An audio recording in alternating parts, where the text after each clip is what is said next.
Благодарим партнеров проекта Челябинвестбанк и сеть аптек «Классика».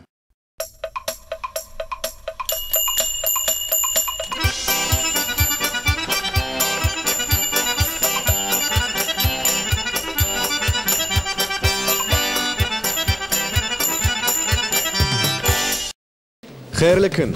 Исәнмесез, кадерле дуслар. Зульфия, скажи, пожалуйста, как ты относишься к музыке? Бик яхшы. Неужели, Руслан, ты решил пригласить меня на концерт?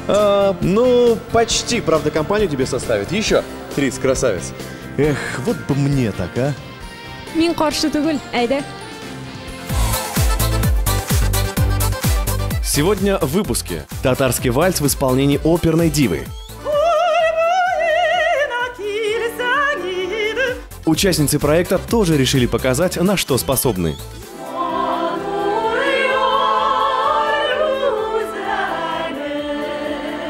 Неожиданная развязка. Первое испытание проекта. Итак, загадка.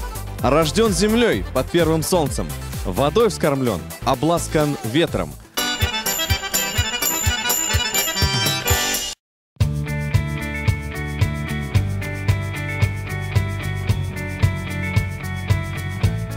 Мы продолжаем рассказ об увлекательной экскурсии, которую приготовили для наших участниц организаторы проекта. Девушки уже успели побывать в Краеведческом музее и прогулялись по Кировке. А сейчас их встречает областная филармония и постоянный член нашего жюри, заслуженный артист Республики Татарстан Дамир Сафин.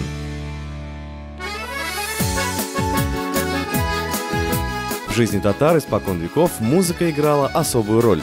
Можно ли описать словами красоту народной песни? Лучше один раз услышать, но это чуть позже. Сначала небольшой экскурс в историю. Первый профессиональный татарский коллектив появился в областной филармонии в конце 70-х годов. Его идейным вдохновителем стал Махмуд Шарафуддинов. «Туган як маңарым» – мелодии родного края. Звучали во всех уголках Челябинской области. Они выступали, что называется, вживую. Зачастую в необорудованных, холодных сельских клубах. Приходилось также им выступать в поле перед селянами во время посевных, это в начале лета, и в конце лета, в начале осени во время уборочных работ. Каждого их концерта ждали с нетерпением. Так тосковала душа по любимым народным песням. Они всегда были рядом и в горе, и в радости. С ними шли защищать родину и признавались в любви. Есть в истории татарской музыки особое имя из числа тех, которые должен знать каждый.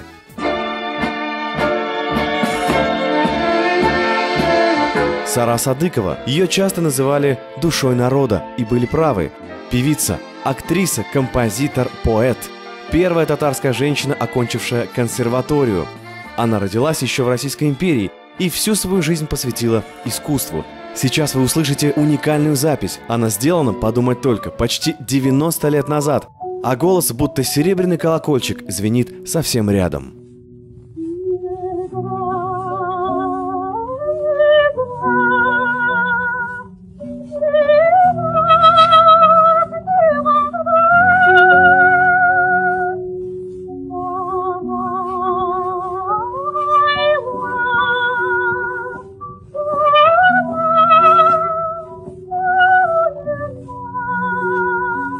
Среди татарских композиторов было немало по-настоящему великих имен.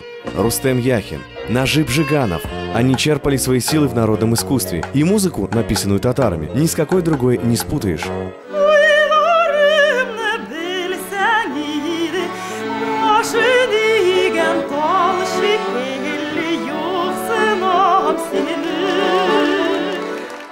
Гюзеля Шахматова, солистка Челябинской оперы, училась у самой Галины Вишневской. В театре исполняет ведущие партии, но песни на родном языке поет сердцем. Гюзеля пришла на встречу с участницами проекта в детскую музыкальную школу номер 7. Ей руководит тот самый легендарный Махмуд Шарафуддинов. Сейчас он с радостью передает свой опыт подрастающему поколению. Благодаря ему на Южном Урале проходит детский фестиваль татарской и башкирской музыки. 34 года назад, то есть во второй год уже моей деятельности здесь, мы организовали конкурс исполнителей татарской и башкирской музыки. Сначала это были дети, областной, там, региональный, всероссийский. И сегодня мы провели вот 12-13 апреля уже международный конкурс. исполнителей татарской и башкирской музыки.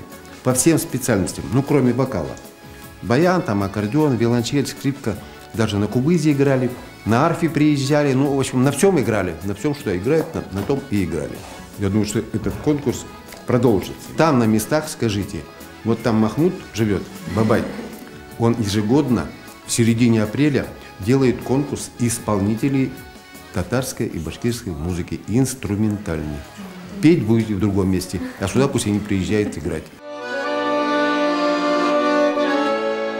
И все-таки они спели. Назифа Хабибулина в Тухан Як Манарым была солисткой. Говорит, что когда-то мечтала только об опере, а потом поняла, татарские песни – это ее призвание. Где еще можно найти такую искренность и душевность?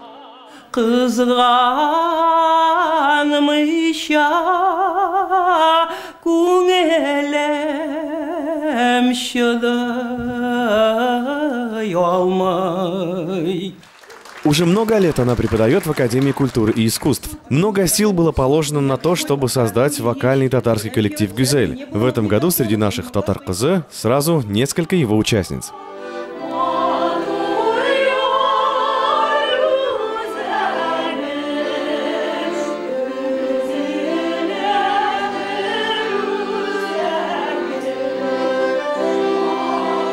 Девочки доказали, над истинным искусством не властно время. И то, что любили много веков назад, знают и любят до сих пор.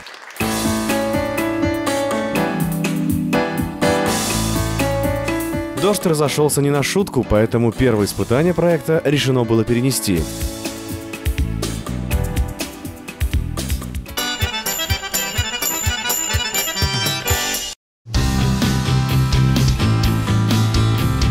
Мы встретились день спустя на том же месте, что и расстались. В этом году темой проекта «Татар-кызы» стали 4 стихии – вода, земля, огонь и воздух.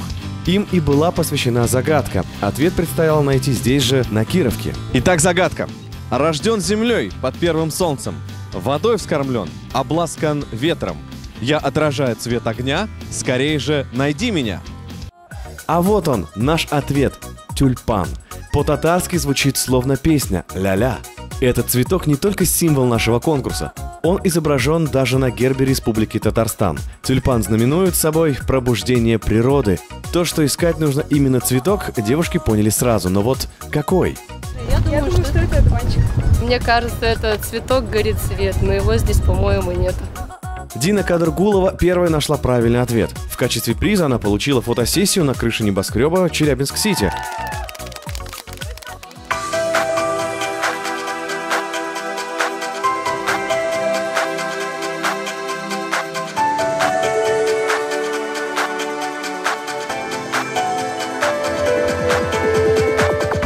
Вниманием не была обделена ни одна из участниц. И главный подарок – это то новое, что они узнали об истории своего народа.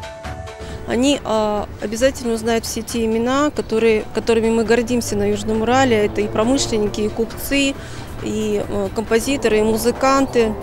Это и меценаты, которые строили наш город, наш край, которые вкладывали немало средств на то, чтобы сегодня вот мы любовались и красотой нашего города, нашей столицы Южного Урала, о том, что вот мы ходим в библиотеки, это тоже вклад наших татарских меценатов, потому что они строили и школы, и библиотеки, и торговые дома. Отсюда открывается потрясающий вид на город, в котором соединились прошлое и будущее. Так и наш проект объединяет поколения, традиции и современность. Поэтому нас смотрят все и продолжают голосовать на сайте tatarchka74.ru. На нашем конкурсе начинается самый незабываемый и захватывающий этап. Не пропустите. Изан Саублакас. Келесі атнада көрішербіз. Смотрите в следующем выпуске нашей программы. О спорт, ты мир, татарочки первыми в стране сдают нормы ГТО.